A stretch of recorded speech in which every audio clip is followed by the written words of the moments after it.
We had to create a COVID unit in an already full hospital.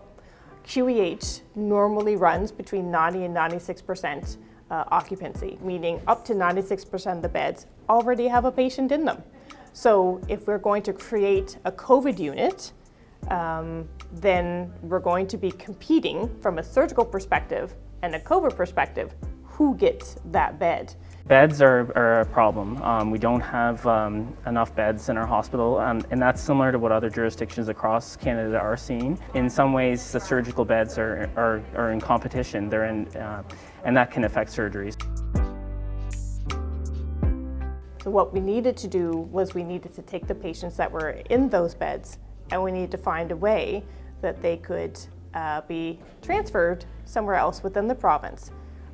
That's where the magic comes in, because we needed to make sure that we did that in the most humane way possible. And so when you consider efficiency and humanity, that's where this process bridged the difference. We have moved to a provincial bed flow model so that there's more flexibility in the system to be able to move patients to other hospitals when they don't need to be at the QEH, for example, repatriating patients back to their home hospitals, and that's an attempt to try to free up beds so that our surgical patients can go to a proper surgical bed. It worked. That is the incredible thing. While other provinces were canceling all surgeries en masse, we only had to cancel about 1.63% of surgeries, I believe it was. And even when I say cancel, they weren't really canceled, they were just deferred, because we were able to manage the wave so well. It was an up and a down in terms of our capacity perspective, and so we were able to rebook those surgeries quite quickly. And this morning, for example, we thought we might have to cancel 2 or 3